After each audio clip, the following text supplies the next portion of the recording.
muslim yang dirahmati oleh Allah, segenap jamaah Masjid Ammar bin Yasir dimanapun berada. Alhamdulillah pada sore hari ini kita dapat melaksanakan puasa yang hampir purna sampai maghrib tiba. Dan untuk menjemput maghrib yang tidak tinggal mungkin seperempat jam lagi ya, kita bisa mengisi waktu ini dengan kajian ringan, kajian singkat ya, yang khususnya kita peruntukkan bagi teman-teman yang ada di seberang sana ya, yang ada di dunia maya. Dan pada sore ini nanti kita akan memulai kajian yang secara spesifik ya, semoga ini bermanfaat bagi para jamaah sekalian ya, para jamaah Indonesia dimanapun berada yang masih kaula muda ya, sehingga kita akan membahas tentang tema-tema yang berkaitan dengan kaula muda ya. Dalam hal ini adalah berkaitan dengan pernikahan, baik itu mengenai status hukum dari nikah, kemudian juga bagaimana Nabi mengajarkan tentang hal itu, memberikan teladan-teladan tentang hal itu. Terus kemudian bagaimana Nabi mengajarkan tentang bagaimana cara memilih dan lain sebagainya. Ya, nanti kita coba ulas secara berseri ya, dari sore hari ini kita lanjutkan dengan sore-sore berikutnya. Kita juga akan membahas tentang berangkat dari perspektif hadis ya, hadis Nabi yang kita ulas, kemudian nanti kita uraikan makna dari hadis tersebut, kemudian bagaimana para ulama memahaminya, sehingga bisa kita kaitkan hal itu dengan fikih daripada pernikahan itu sendiri ya, ataupun realitas-realitas yang kita hadapi sehari-hari ya. Semoga itu nanti bisa menjadi hikmah ataupun ilmu tersendiri, manfaat tersendiri bagi teman-teman semuanya, para hirmaya ya, khususnya himpunan remaja Masjid Ammar bin Yasir dimanapun berada. Bagi teman-teman yang ingin bertanya ya, baik sore hari ini ataupun pada pertemuan-pertemuan berikutnya setiap sore, dipersilahkan bisa meninggalkan di chat FB dari Masjid Ammar bin Yasir ya. Nanti jika sempat dan ada waktu kita ulas ya, ataupun kita ulas pada pertemuan-pertemuan berikutnya. Baik, para jamaah sekalian ya, para hirmaya dimanapun berada, sejatinya yang mau saya bahas, hadis-hadis yang saya bahas ini adalah berawal dari buku saya ya. Saya pada tahun 2018 itu pernah menulis buku tipis ya, buku tipis yang berisi kumpulan hadis-hadis yang berkaitan dengan percintaan atau berkaitan dengan pernikahan ya, dan hal-hal yang berkaitan dengannya ya. Buku itu berisi tentang hadis-hadis sekitar 40-an hadis ya, yang saya himpun, kemudian saya beri judul dengan risalah pengantin, karena waktu itu memang saya peruntukkan untuk proses pernikahan saya pribadi, sehingga itu menjadi buku souvenir pernikahan ya, antara saya dan juga istri saya. Maka berangkat dari situ nanti akan kita ulas satu persatu ya, hadis-hadis yang dikira penting. Baik, untuk pada sore hari ini ya, ini waktu tinggal tidak lama ya, sekitar berapa ini ya, seperempatan ya, seperempat jam, 17 menitan ya. Kita akan mengulas hadis yang pertama ya, yaitu hadis yang berbunyi an-nikahu sunnati faman raghiba an sunnati falaisa minni ya. Nah, sebelum itu jangan dikira hadis ini nggak ada kaitannya dengan puasa ya. Mungkin ada yang bertanya, bulan puasa kok ngomongin tentang pernikahan misalnya ya.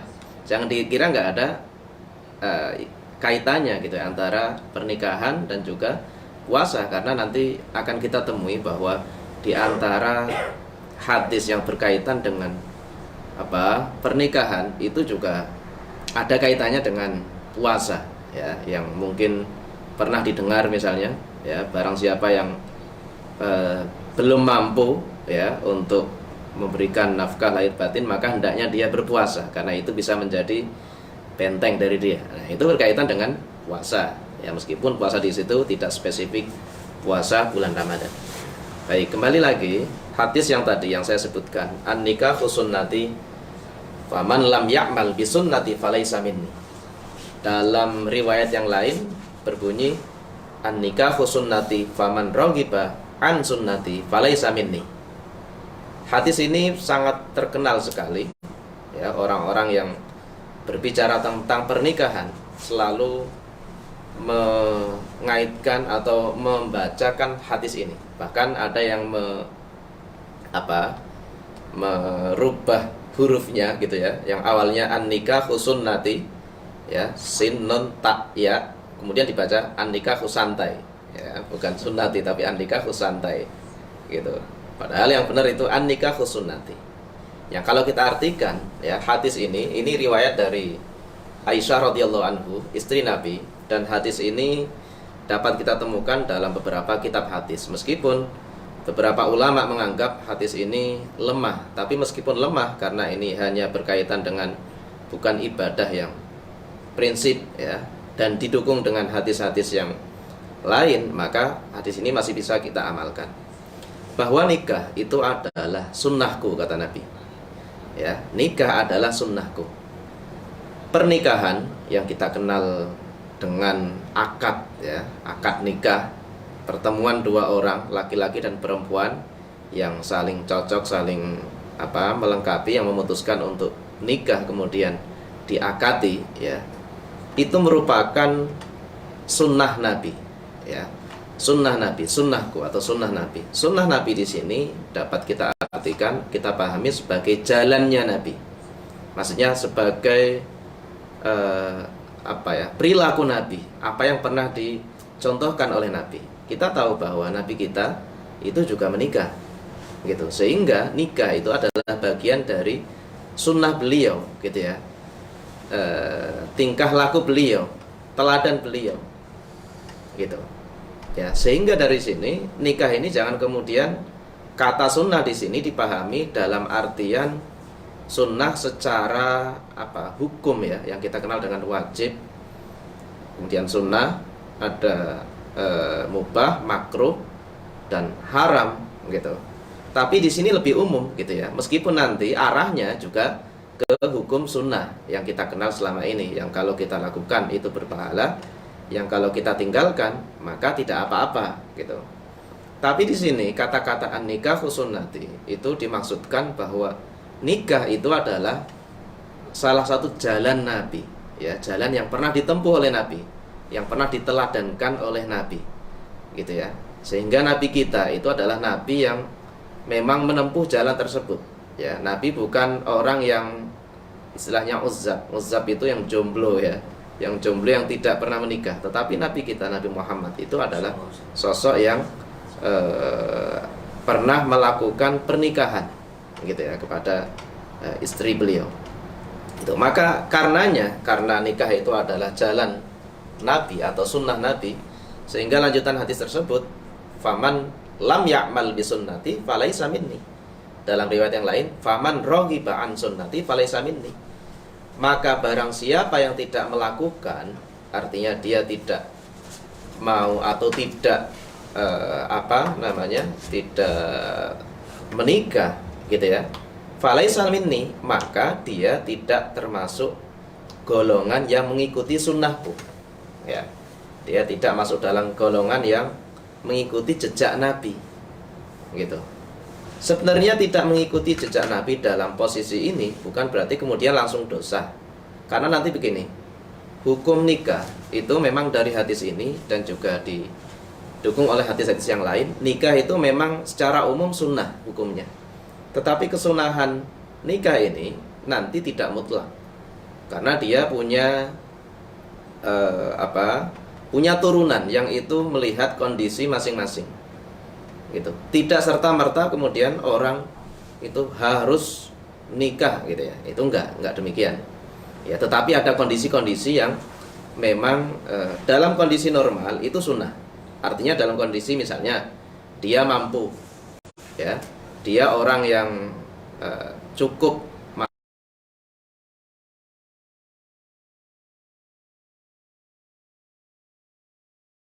lain, nikah itu bisa menjadi berhukum wajib, ya, hukum wajib. Ketika apa? Misalnya ada seseorang kalau dia tidak menikah itu akan terjerumus kepada zina, maka nikah bagi dia itu bisa menjadi wajib, gitu ya. Kalau dia bisa jatuh pada zina, maka bagi dia itu menjadi wajib, gitu. Tetapi nanti dia bisa menjadi mubah, ya, mubah. Kapan itu nikah dia bisa menjadi mubah? Ketika dia menikah ataupun tidak, itu tidak terlalu signifikan bagi dia, ya, tidak terlalu berpengaruh. Artinya ya tidak membawa kebaikan, tapi kalaupun nggak menikah juga nggak ada masalah gitu. Dia tidak jatuh pada kemadharatan. Ketika menikah ya biasa saja, maka itu menjadi mubah-mubah saja. Tetapi nanti nikah itu bisa menjadi makruh kondisinya. Ketika apa? Misalnya kalau dia menikah itu ternyata ada sedikit madharat. Misal seseorang yang menikah tetapi dia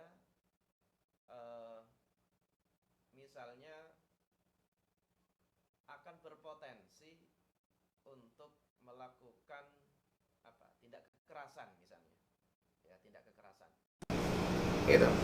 Maka dalam kondisi seperti ini, atau misalnya dia jika menikah dia belum punya kesiapan, misalnya belum punya kesiapan secara kemampuan, baik itu materi ataupun emosional misalnya, dia belum siap, gitu. Maka dalam kondisi seperti itu nikah bagi dia itu bisa menjadi makruh malah.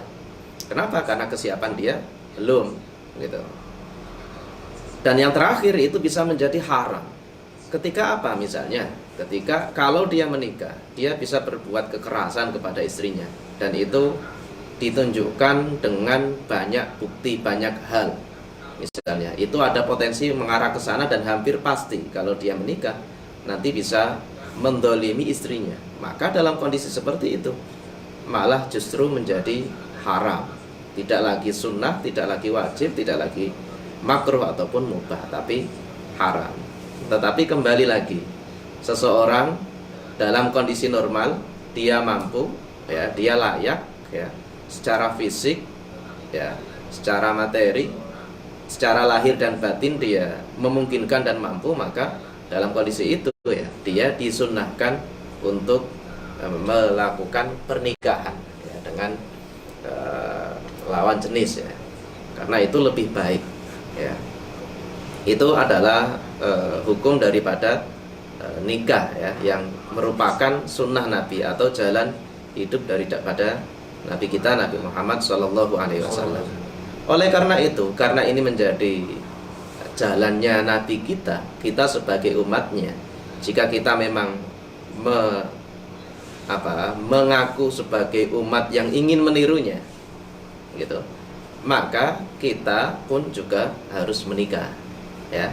Saya kira siapapun, ya, dalam keadaan normal, dalam keadaan psikologi yang normal ataupun, ya, kondisi yang wajar, itu menginginkan hal tersebut. Kenapa? Karena menikah itu memang selain memang dari agama itu dianjurkan, ya, diserukan, menikah sendiri juga merupakan naluri daripada manusia. Karena manusia ini pada hakikatnya ya pengen hidup abadi. Kita ini kan pengen hidup abadi, ya. Dan kita juga pengen hidup ada temannya, gitu ya. Karena kita manusia yang lemah, yang merasa butuh support dari yang lain, gitu ya. Maka diantara caranya adalah dengan cara menikah. Dan ketika kita ingin abadi, sementara kita manusia itu nggak mungkin abadi, karena yang abadi hanya Allah, ya.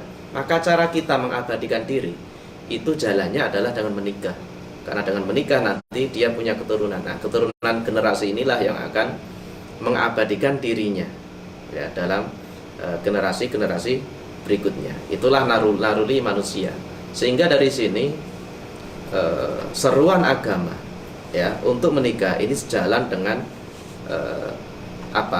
fitrah manusia ya, fitrah manusia yang memang dia wajar punya naluri untuk menikah ya, dan menyukai lawan jenis itu sesuatu yang wajar ya. Maka hadis Nabi, an-nikahu sunnati faman lam ya'mal bi sunnati falaisa minni, atau an-nikahu sunnati faman raghiba an sunnati falaisa minni ya.